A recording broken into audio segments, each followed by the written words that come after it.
I remember coming back, Kevin Dunn, our executive producer, told me, JR, we're coming back to you guys and you need to let everybody know the update on Owen. And I said, I don't know what the update is. Nobody's told me. So in the chaos, the folks in the back that were supposed to tell me at the gorilla position what was going on was off the headset doing other stuff, which I understand, but we didn't have the information. So he told me, he said, well, he's dead. And you're back in 10, 9. Here in Kansas City, tragedy befell the World Wrestling Federation and all of us. Owen Hart was set to make an entrance from the ceiling, and he fell from the ceiling. And I have the unfortunate responsibility to let everyone know that Owen Hart has died. Owen Hart has tragically died from that accident here tonight.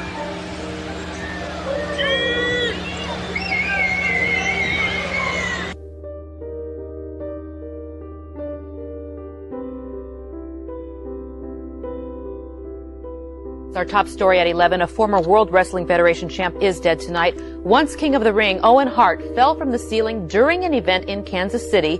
The audience at first thought it was a stunt. Millions of fans were tuned in on pay-per-view TV. The investigation into Owen Hart's death continues. He was a 13-year veteran of the ring and leaves behind a son, 6, a daughter, 4. So, Mike, pretty tragic for the wrestling world. The World Wrestling Federation plans to go on with tonight's live match in St. Louis, despite last night's accident that claimed the life of veteran wrestler Owen Hart.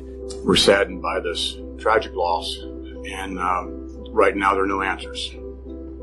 There is an ongoing investigation, and we don't have any answers as to how this happened yet. Where were you on May 23rd, 1999? It's a question you've likely asked and been asked over the past 20 years if you're a follower of professional wrestling. It was just another pay-per-view for the thriving then World Wrestling Federation, a company that had reversed course in its battle with World Championship Wrestling a year prior and was distancing themselves with each ensuing month. By May of 1999, business was booming and the Over the Edge show was going to be another success in a long line of them. At 8:41 p.m. Eastern, the show took a dark turn as the Kemper Arena crowd witnessed the biggest story in professional wrestling history, as veteran Owen Hart descended from the rafters, free-falling into the ring in a stunt that would turn out to be fatal. This is Owen Hart's final day, a post-profile.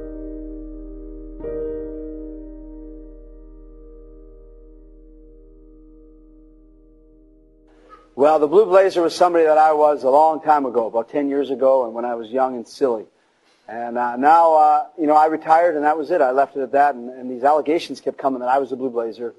But yet I couldn't be two places at one time. Owen Hart was there, and all of a sudden this Blue Blazer would jump in and jump someone. I don't know who the Blue Blazer is. Someone said it was a guy in Winnipeg, Jeff McGuinney. I don't know. I really don't know who it is, but obviously it's not me.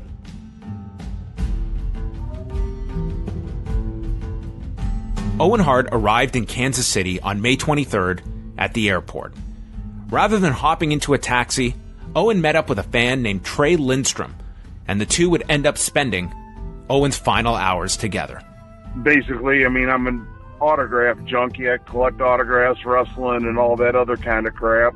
You knew their schedule, where they were coming from, where they were going, and we knew that they were flying in, and I want to say it was from Chicago, and I was up in Kansas City just to do autographs with some friends of mine in Kansas City with no intention of picking Owen up. I figured he had a ride, did whatever, and when he got off the plane, he walked right over and he said, "Hey, Treigh," he goes, "I'm here. I'm ready to go whenever you are." And I'm like, okay. And I was kind of stunned, actually. I stopped doing what I was doing and went and got my truck and picked him up, and we headed downtown. Meanwhile, at Kemper Arena, longtime referee Jimmy Korderas received his assignments for the evening. His name was attached to the Godfather and Blue Blazer, a match for the Intercontinental Championship, a title that Owen was scheduled to win later that evening. like normal. Went into catering, had lunch, and got, found the guys and to find out what was going on in the match, and just went over it with them, make sure that I knew everything that I needed to know for the match. And it was Owen and Godfather. So to say that I needed to prepare a lot, no, I didn't. Those guys pretty much had it down, and if you think back to the characters, you knew it was going to be a lot more, I hate to put it this way because we're talking about this subject, but it was going to be a lot of ha-ha, because it was the Blue Blazer versus the Godfather. Max Mini was going to be the Mini Blazer, and he was going to get involved in the match as well. So it was going to be a lot of fun that obviously, turned tragic. But Owen had bigger concerns than his match or a title victory. In November 1998, in a forgotten segment on Sunday Night Heat from St. Louis, Owen rappelled inside Kiel Center for a comedic moment where he would be caught by Steve Blackman, with a not-so-subtle jab at WCW performer Sting, who had popularized the entrance by rappelling inside of arenas across the country. The Blue Blazer descending from the ceiling. Wait a minute, the Blazer's hit some turbulence. Well, he's looks like he's stuck in that harness. He can't get out. He's stuck. The idiot is stuck in the harness. The Blazer was dropping in, but he got a little hung up. Now he's going back up. What type of a fool comes down and he can't get out of the harness? I'm begging somebody to crank him up as quick as you can, please. And look at him. This is nonsense. In the example of Sting and Owen Hart segment from St. Louis, the performers were attached by way of a locking carabiner. This was considered the safest way to perform such a stunt. The issue for the WWF was the added time required for Owen Hart to unhook himself, and they wanted the process sped up by using a quick-release snap shackle. Veteran stuntman and former professional wrestler Paul Lazenby. I've done stuff like that. I've done what we call that a descender, when you're hanging from a cable and you're lowered to the ground at speed a lot of the time. And if you've got somebody who's not feeling it, that drastically increases the chances of disaster. So that kind of put me off a little bit hearing about it. When the WWF had done similar stunts in the past, with the likes of The Undertaker and Shawn Michaels, they had worked with a rigger named Joe Branham, who had a tremendous reputation. Branham's right-hand man, Randy Beckman, was the one that oversaw the stunt involving Owen Hart back in November of 1998. Branham and Beckman always used the locking carabiners. In Martha Hart's 2002 book, Broken Hearts, it states that on at least 3 occasions, Branham was asked about using a quick-release snap shackle by the WWF, and he vehemently refused to lower a human with it. Branham was asked for a quote regarding a stunt involving Hart for the May 10th edition of Raw in Orlando, Florida. The WWF said his price of $5,000 was not in the budget. Fearing they would compromise safety, Branham sent Beckman to offer a discounted rate of $2,000. The company stated that the stunt had been written out of the May 10th show, and they did not reach out to the two for the over-the-edge stunt. What the WWF ended up doing was using an independent rigger out of Florida named Bobby Talbert, who claimed that he had overseen Sting's stunts inside WCW. WCW's stunt coordinator, Ellis Edwards, would later dispute that claim, stating that Talbert was merely an assistant on 3 occasions and overstated his role in the production with Sting. The idea was for Owen Hart to descend from atop Kemper Arena with wrestler Max Mini attached to him by using the quick-release snap shackle to speed up the exit. All I was told was that that's where he was going to make his entrance from. Like he was going to descend, and in comedic fashion, he would be suspended about 4 feet above the ring, not make it all the way down, and he would kind of be dangling there and kind of detach himself and then kind of do like a pratfall. Treigh Lindstrom.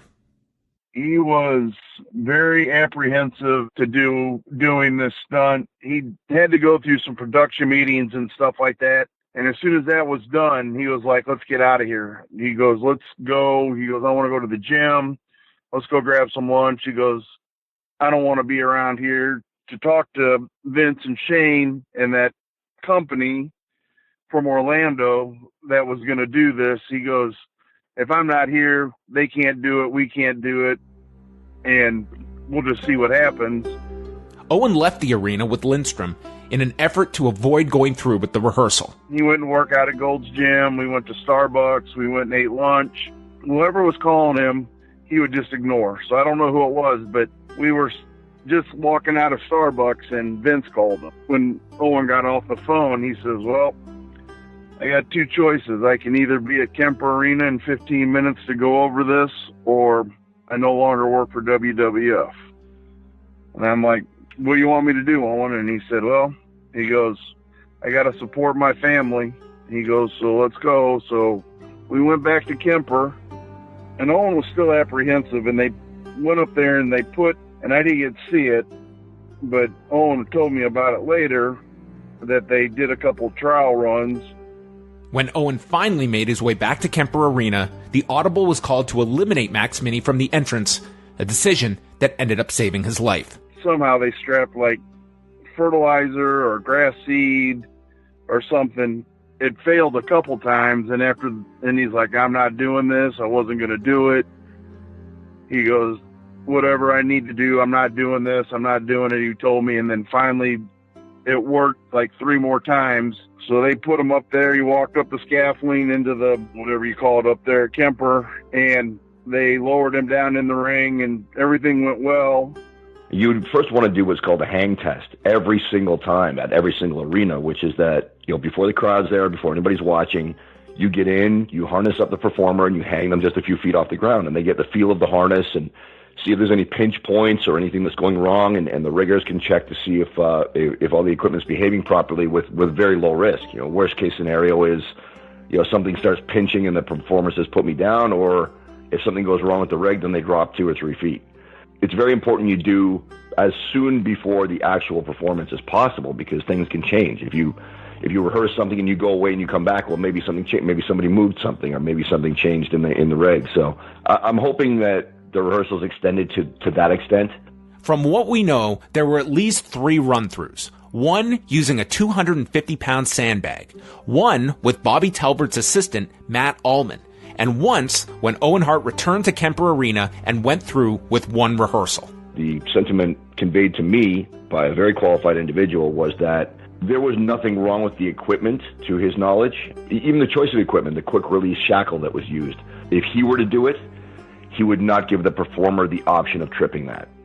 Personally, if I was going to put a quick release on a performer who was doing what Owen was doing, I would put it at the nape of his neck, somewhere where he has to reach back and get it, not somewhere where he can reach up and trip it at the front of his body. His size would have been a total non-issue. The information I've seen would indicate that the shackles were rated for much higher weight than Owen's weight. I weighed about 250 pounds when I did the descender I told you about.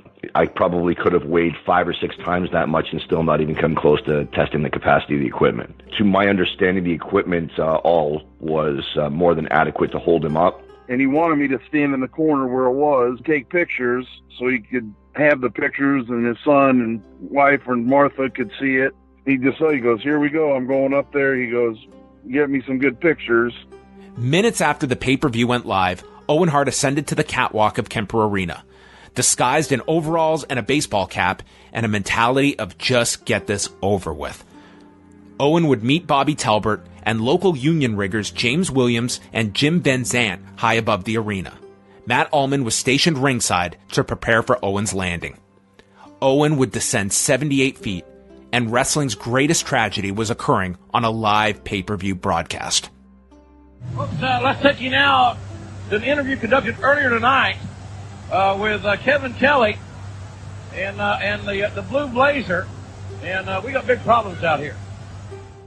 They just had a hardcore match. So in order for us to clean the ring properly, they had put up a pre-taped video of the Blue Blazer with Kevin Kelly on the Jumbotron. At one point, I was kicking out debris. I had my hand on the top rope, and I was working my way towards that corner.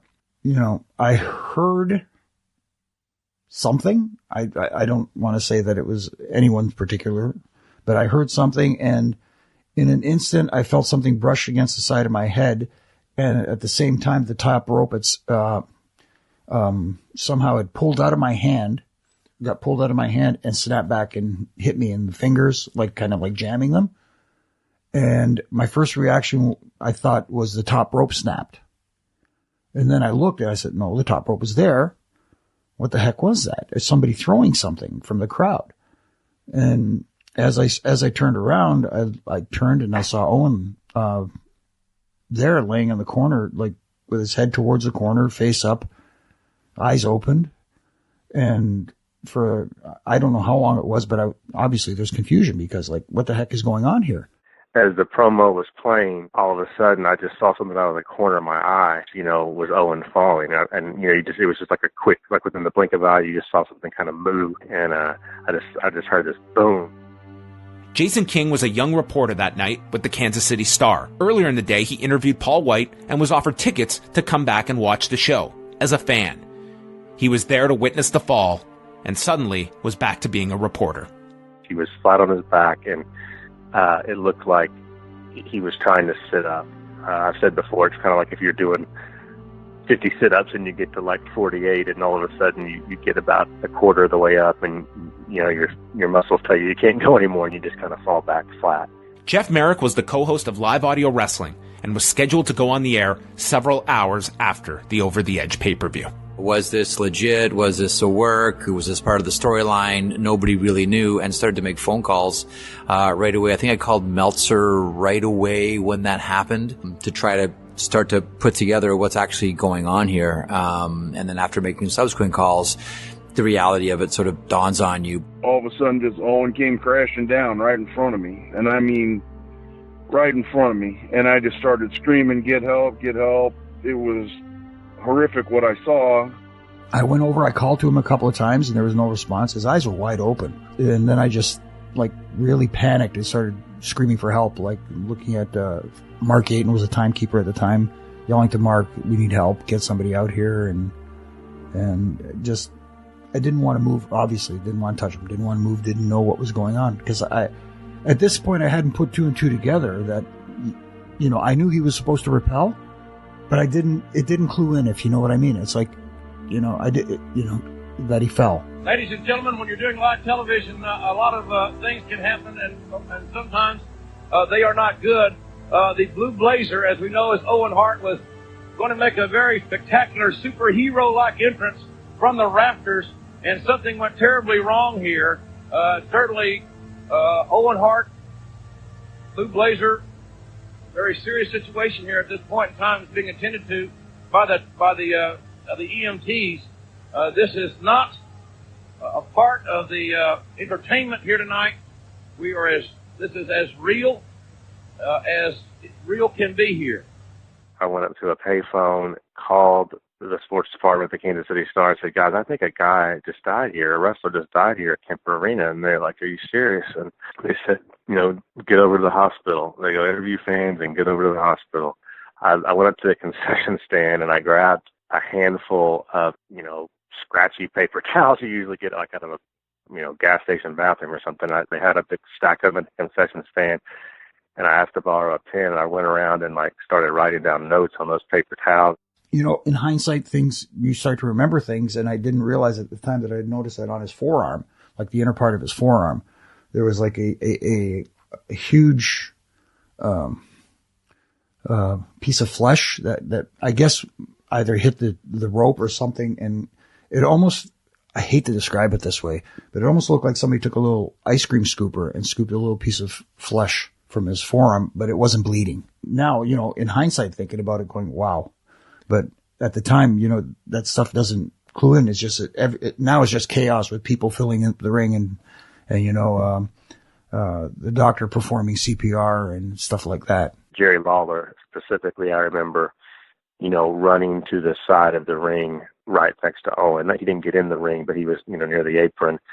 And the look on his face, it was just panic. And the other thing, it's kind of weird I get emotional about this talk that I never had before, but just, I'm thinking back to that night. And Jerry Lawler back joining me here. King, I was just reiterating to the fans, this is not a part of the show. We're here to entertain and have fun, but this is neither.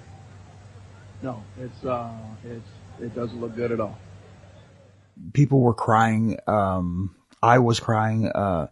Weird. I know a weird thing. I remember walking to the back following the stretcher with everything, but I, for some reason, don't know why I did this, whether it was just instinctive. For some reason, his cape, because they had taken off his cape to do, the CPR and stuff.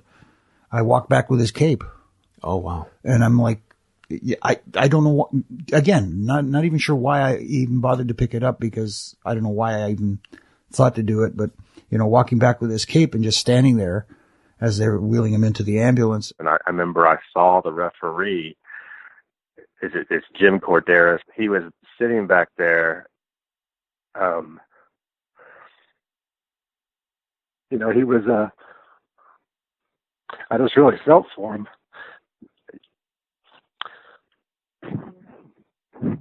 He was back there. He was smoking a cigarette, and he was surrounded, by, I don't really know who it was, but no one recognizable, from a TV situation. I'm guessing, just various administrative people with the WWE, people with their traveling party, stagehands, whatever. And, he was shaking, and he had his, kind of his forehead in his hand, and he was smoking a cigarette on some steps. And, that was one of those times as a reporter, especially a young reporter, I wanted to go talk to him so bad, but I started kind of walking toward there, and they saw me with my pen in my hand, and someone just said, "No, man, no, this isn't happening." And I really did. I understood, and I certainly didn't push it any further than that. I didn't want to be the insensitive media guy. I had his luggage in my truck, and the plan was when he got done wrestling that we were going to drive to St. Louis, and he was going to stay. We were going to, I lived in St. Louis at the time, but we were going to get back St. Louis late, and then that next morning, we're going to go eat breakfast and go hang out for the day and do some stuff or whatever. He wanted to go see the Arch. There was something else he wanted to go do, but that was the plan. Owen fell 78 feet at a speed of 45 miles per hour, shattering his left arm and tearing his aorta. He was transferred to the Truman Medical Center, and at 8:12 p.m. local time in Kansas City, Owen Hart was pronounced dead 33 minutes after the fall. The official cause of death was blunt chest trauma and would be ruled an accidental death by medical examiner Dr. Thomas Young. In a heavily criticized decision, the pay-per-view continued. As distasteful as that sounds, I understand it, understanding the background in pro wrestling. I just don't understand how the authorities, where you might have a crime scene here, allowed further matches and maybe evidence to get destroyed, as that situation unfolded. I don't know how they didn't look at that right away as a potential crime scene and say, everybody out of the ring, everybody go home. None of the primaries can leave until we've questioned everybody, but we might be looking at a crime scene here. I still, to this day, haven't seen, heard, or haven't been told a legitimate answer to that question. They sent me to the hospital to get checked out. They said, we just want to make sure you're good. We want to make sure you're okay. We're going to send you to the hospital to get looked at too. So they had John D'Amico drive me over and to get checked out. So they brought me in a room and they just made sure that everything was cool. I had a little bump on my head, which I didn't know where it came from. Had no idea. But they just wanted to make sure everything was cool. And I called, she was my fiance at the time, called my wife, and then a nurse came in and said, you're the one they brought in with the gentleman, the wrestler? I said, yes. Well, I just want to, hate to tell you this, but just wanted to let you know that he passed away. And, then it was like, I ended up calling my wife back, and, it hit really hard. And then, I got to give a lot of credit to John D'Amico, who stayed with me the whole time. I mean, like, he had other duties that he was supposed to do, but he just, stayed with me, and that's how I found out. I found out at the hospital there. You start to think back and you say, okay, who will be able to talk about Owen with some authority? So my first phone call was to Terry Funk, and I talked to Terry, and he was watching, and he answered the phone, and he was livid. He was angry at the whole situation. He was furious at Vince McMahon. I remember that specifically at that part of the conversation. I remember him saying to me specifically, I would love to come on, but I don't know whether I should, because all I would do is talk about how angry I am at Vince McMahon right now. And I don't think that it does you any good or does me any good. The other one, and listen, it's raw. We don't know what's going on. All the emotions are close to the skin. It is pro wrestling. So all of this is under that umbrella. So I do cut this person a lot of slack for this conversation. But my next phone call was to Wayne Ferris, Honky Tonk Man. And I remember talking to Wayne about it, and he said, don't do it.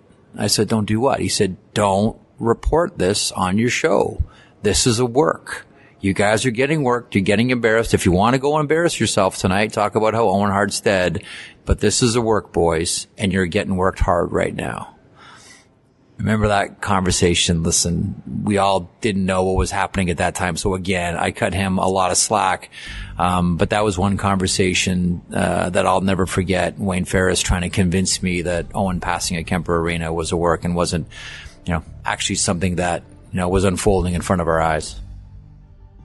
Back in Calgary, the story was bigger than the city, with Owen Hart's death leading newscasts across the country. Heath McCoy was an intern at the time with the Calgary Herald, and would later write Pain and Passion, the history of Stampede Wrestling. I very badly wanted to cover this story. This was obviously right up my alley, and it was a big deal for me personally. I got a speeding ticket driving to the Hart House that day, so I was there first thing in the morning, and as the day progressed, media from all around North America started showing up. Started just flocking in. I'm pretty sure I recall CNN showing up, and I believe somebody from Entertainment Tonight, and just a bunch of media outlets. I know everybody from Larry King Live to the National Enquirer contacted the Hart family. Everybody was on it. I mean, this was one of those bigger than just pro wrestling stories. Like, we weren't the only ones. Like, of course, Meltzer's all over it as the preeminent wrestling journalist in the world. But also, not just local media in Kansas City, but also national media in the United States, national media in Canada, were all over it. Some with a sensitivity that the story deserved, others not so much, and just wanted to treat it like, a clown from the circus died, waka waka, which was really distasteful. I went back to the newspaper from the hospital and began to write. And myself and another guy who had gone to get quotes, we sat down and banged out a story. We had to try to call Owen's parents. And I believe our other guy, if I remember, was the one that got a hold of them. They gave just a brief quote or statement, and we wrote that. And what I remember the most is driving home that night, around midnight, and thinking, pretty much just witnessed a man die in a wrestling ring. And it's just crazy to think about it. All these years later, I can still remember like that image I told you of him sitting there trying to do that sit up and trying to get up and not being able to do it. I remember talking to and meeting pretty much all the Hart kids, including the grandkids, Natty Neidhart, Teddy Hart, Harry Smith, the son of Davey Boy. They're all teenagers at the time, and they were all on the scene. They were all there. T.J. Wilson was hanging around. I definitely remember talking to the British Bulldog, Davey Boy Smith. I'm pretty sure Jim the Anvil Neidhart was present and wouldn't talk to me, if I recall. I think he growled at me instead. But I spoke with Bruce, Keith, Ross, Smith, all the sisters. Some really condemned Vince McMahon, and others quite pointedly did not. And you could see a bit of a rift forming in the family already right there. Davey Boy Smith, and I'm pretty sure his wife Diana as well, emphasized that nobody knew Owen's condition after the fall, and the show had to go on. And then, but everybody was just confused and hurting. For the World Wrestling Federation, it was on to St. Louis, where the company would hold a 2-hour tribute show in Owen's memory, filled with reflections from his colleagues. The nicest, funniest person I think that I've ever met, and he loved his family, and I think that they should know that he talked about them warmly and with love and affection, and I think there's probably a special place in heaven for Owen Hart. To this day, I'm not sure. I don't remember how I got to St. Louis. It's funny because I remember being in the hotel room. I remember, turning on the TV, and of course all the news outlets were covering it, but I don't know if we drove. I don't know if it was the bus. I don't know if John drove me to St. Louis. Did we fly from Casey? It's a blur. To this day, I still don't remember how I got from Kansas City to St. Louis. I couldn't talk. I couldn't see. The burn overwhelmed me. My heart is heavy. This is why. Jeff Jarrett and Road Dogg and Billy Gunn asked me to take them down to I think it was the Kiel Center at the time. And so I drove them down there, and it was just, nobody said anything in my truck the whole drive down. It was about a 15, 20-minute drive. First person I ran into was The Undertaker. And he just said, again, gracious and just saying, if you need anything at all, you let me know. And Triple H, the same thing. Then I ran into Jerry Lawler.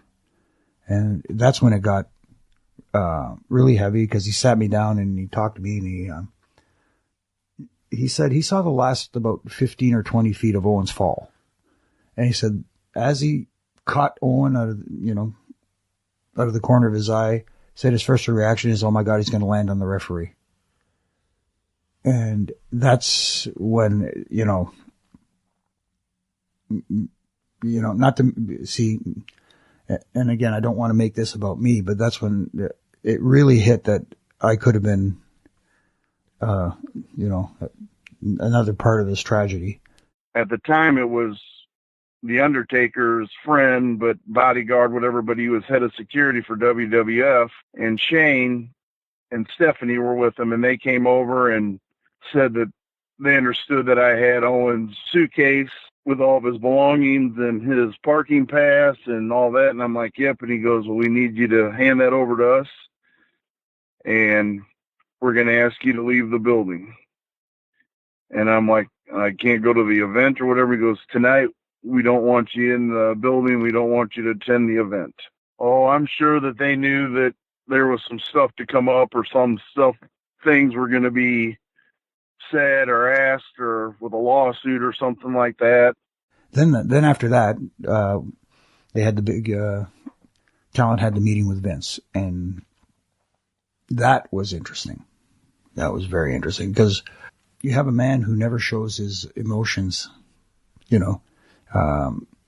always want to look like he's in control, I think the biggest takeaway for me was seeing the boss vulnerable like that, and seeing that he was emotionally hurt like the rest of us. He was one of us on that day, mourning and grieving a loss.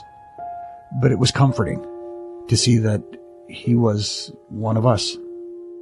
I think about integrity, because in this business, it's cold, it's callous, it's selfish, it's self-serving, it's unrealistic, it's a fantasy world. But Owen was real. I'm going to do my best to let Oj and Athena really know what a great man you were, Owen. That's it. I don't know. Believe it or not, I have somewhere on VHS tape at home the Monday Raw. Still haven't seen it.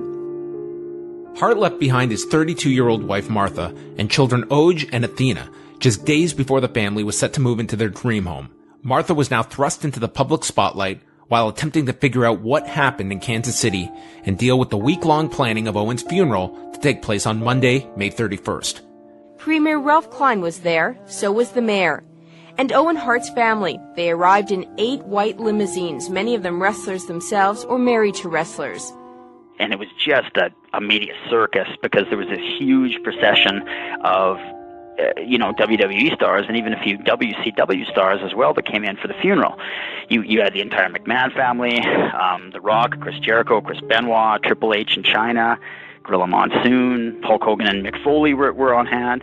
Everybody came together that day, and I know it's a cliche about it being your road family. On that day, it truly was. Everybody was there for Owen and his family. It did help. It really did help in the healing process. I was not inside the church, actually, but I just remember, we could hear it. Brett and Ross both delivered eulogies, really nice eulogies, and then Martha delivered hers, and it was very emotional and full of love towards Owen, but she also threw down the gauntlet and declared war with the WWE. I loved him, and I miss him. because he was everything to me. He was my whole life. I'm a very forgiving person, and I'm not bitter or angry. But there will be a day of reckoning, and this is my final promise to Owen, and I won't let him down. In the weeks that followed, the media storm did not let up. It was inevitable that a lawsuit was coming, and in the next month, Martha launched a civil suit against Vince McMahon and 12 other defendants, including the manufacturers of Owen's harness and clip, along with the city of Kansas City. The suit cited wrongful death due to negligence, equipment failure, and conscious disregard for human safety among the allegations. Martha also listed Owen's brother Brett and parents Stu and Helen as plaintiffs, a decision that Martha would ultimately regret and led to a civil war inside the Hart family. The family really was torn apart by this lawsuit, and we in the Calgary, all the media, but we in the Calgary media had front row seat watching this tragedy unfold. And yeah, some of the Hart kids, notably Bruce, Ellie, and Diana, wanted to settle with McMahon. And it's true that they did have personal interest. Ellie and Diana didn't want their husbands, Davey Boy Smith and Jim the Anvil Neidhart, they didn't want their husbands burning bridges with the WWE. Bruce Hart had launched a revamped Stampede Wrestling, and so he wanted this to become the farm team for the WWE. Bruce, Ellie, and Diana also argued that this lawsuit was destroying their aging, ailing parents, and they accused Brett of not taking that into account and being driven by his grudge against McMahon.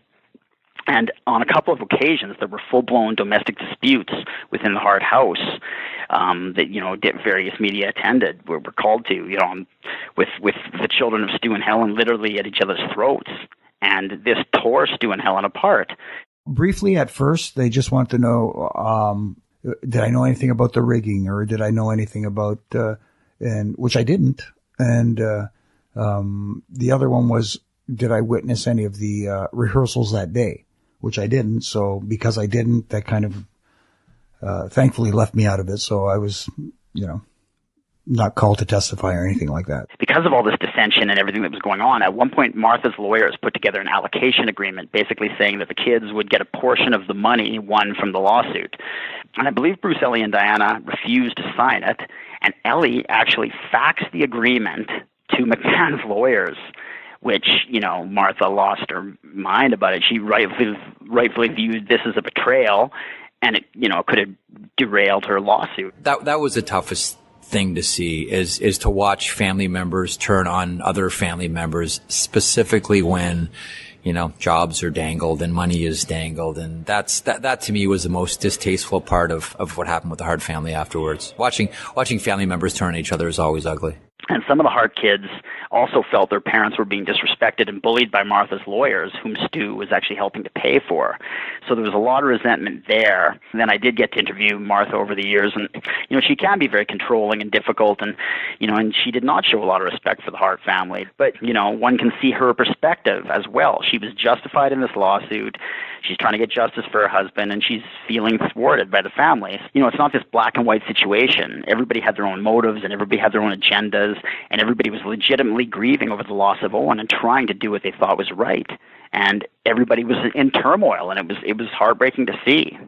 I talked one time to a lawyer from, I think he was from Calgary or wherever he was from. I don't know. I talked to him one time, and they said that it went to trial that I would be subpoenaed to be a witness for Owen and his family. And I'm like, whatever you need. I got a couple letters from the lawyer with possible trial dates and what I needed to do. In terms of how the WWE looks for the media, it's worth noting that they countersued Martha for breach of contract because she launched her lawsuit from Missouri, while Owen's contract stated that any litigation taken against the company had to be launched in Connecticut, where punitive damages are not rewarded. So again, this did not make the company look too saintly or even remorseful. Vince McMahon did not go into hiding, instead opting to sit down with Off the Record's Michael Landsberg, a national talk show host in Canada on TSN, which also happened to be the Canadian rights holder of Raw in 1999. What you do, your business, is entertainment, and you allowed the entertainment to continue with the blood of Owen Hart still in the ring. I'm not sure that's not disrespectful to Owen Hart and his family. It may be, from your standpoint. Again, it was something that we did not think about. No one thought about stopping the show.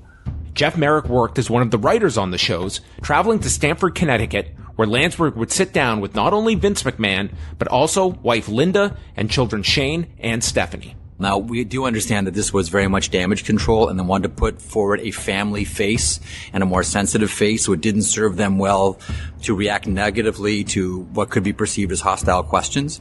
The one thing that I will always say about Michael Landsberg is when he goes into these situations, he is fearless. Like, Michael has this ability to be able to ask a question in a compelling way, even though it's a confrontational question, but couch it in a way that it forces you to give a better answer than you normally would. And it's a unique skill as a broadcaster. Jim Ross came on and very eloquently, and I think very appropriately, told the audience watching at home via pay-per-view that Owen Hart had died.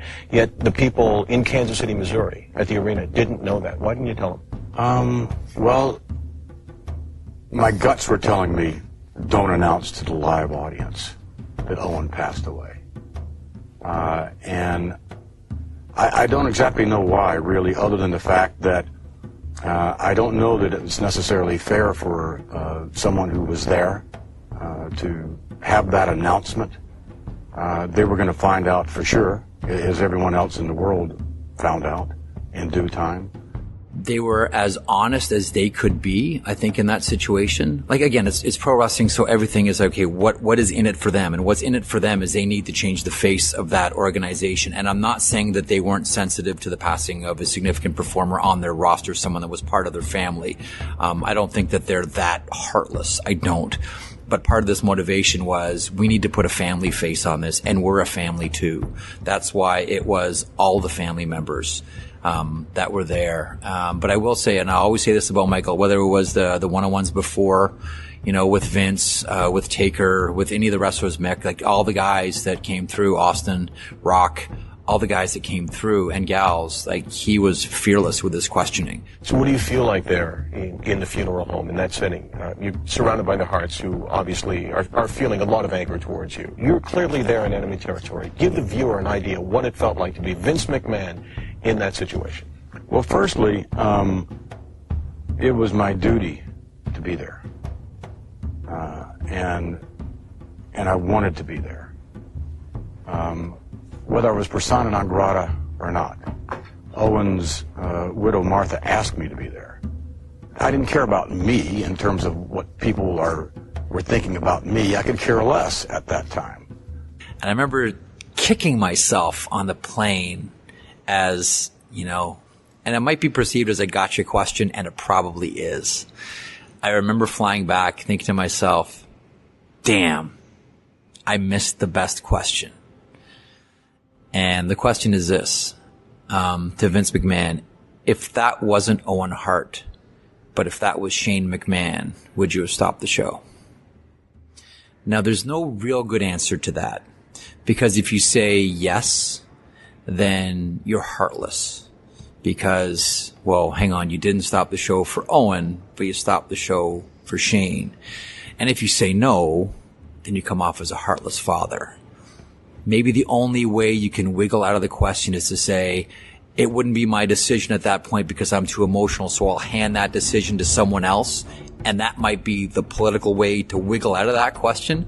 But I can still remember the next day saying, that was my feeling. That's a really good question that I didn't arm Landsberg with. Martha Hart would ultimately settle with the World Wrestling Federation in November 2000, taking a portion of the settlement to launch the Owen Hart Foundation while divorcing herself and her children from the Hart family. I think she felt like she was kind of beating her head against the wall because the family didn't have any unity. I think she knew the WWE could have dragged this out forever, so ultimately she did settle. I believe the Hart family received a reported $18 million, 10 to Martha, 3 to each of Owen's children, and $1 million each to Stu and Helen. And so Martha went public with this in November of 2000. And here's the thing, when she did so, she came out with this really vicious, mean-spirited stance against the Hart family. She said, some quotes, "I am removing myself and my children from the family. I carry the last name, but I'm not related to them anymore." She said that she described Owen as a white sheep and a black sheep family. And it was a real attack, a real hurtful attack to the family. And it's a stance she's apparently upheld all these years, the last I checked. And eventually this kind of hard, mean stance that Martha took ended her alliance with Bret. And today, he publicly calls out Martha for burying Owen's legacy. To be fair, she's also built up his legacy in the respectable image that she prefers with her Owen Hart Foundation, which I believe they raise money for financially struggling families, and she's done a lot of great work with the Owen Hart Foundation. So she's done a lot of great work and a lot of good in his name. But it's through the WWE where he can be really celebrated the way he deserves to be, and she won't allow for it, which has created a lot of friction between her and Bret, who's called her out, especially in the last couple of years. And he, of course, was her greatest ally when Owen died.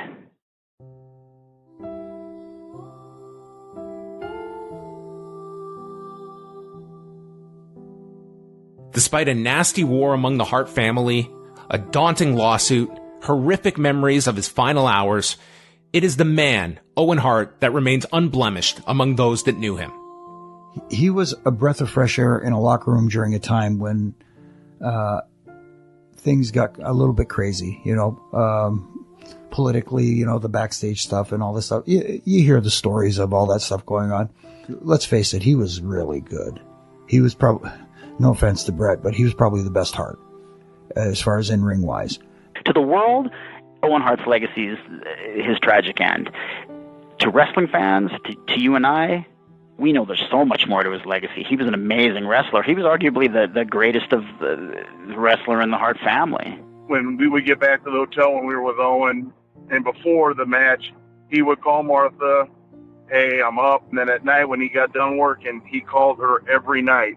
I mean, he was the most honest, pure wrestler that I ever met. Whether it's speaking to a journalism class or, where a kid might ask me, what's the most memorable thing you've ever covered, or whether it's how do you write about something on a tight deadline or whatever. I always use that night as an example, but I hate that in a way I hate that I had to be there for it, but I'm glad I was to kind of chronicle it the right way. Selfishly, it was one of the biggest days of my career. And when I look back at anything that I've ever done, whether it's, Hockey Night in Canada, Sportsnet, Hockey Central, Olympics, but I also look back at that night at Kemper Arena as one of the biggest moments of my career. Selfishly. And writing about it helped. The more you talk about it in this kind of setting, you know what I mean? It helps. All of it helps a little bit. You know what I mean? Whether I'm 100% over it, obviously I won't be. But it's just like anything else, it becomes easier to kind of deal with, For years, when I would watch wrestling, I would watch him or see him in the ring wrestling. I hope he's doing well, and I'm glad I didn't talk to him that night. I'm glad that I'm just glad he was able to grieve without a bunch of media in his face, or I don't know if grieve is the right word, but just to handle that situation and without a bunch of people sticking mics in his face. That was one time I was kind of glad I didn't get an interview because I didn't want to do that to him. Owen was a regular, everyday prankster who found himself thrown into the family business that he just so happened to thrive at. He took to the industry like few have, earning accolades in Europe, Mexico, and Japan before his rise in the World Wrestling Federation. He only had 34 years to show the world his talents, but what he left was a lifetime of memories and a legacy that reaches far beyond the date of May 23rd, 1999. Personally, anything that I do, I'm proud to say that I can let my children watch or any other fans. They might not always agree with the dirty tactics that I do, but I make sure what I do as a professional athlete in and outside the ring is acceptable to my family and my friends, and I want to uphold the Hart reputation as being a true professional.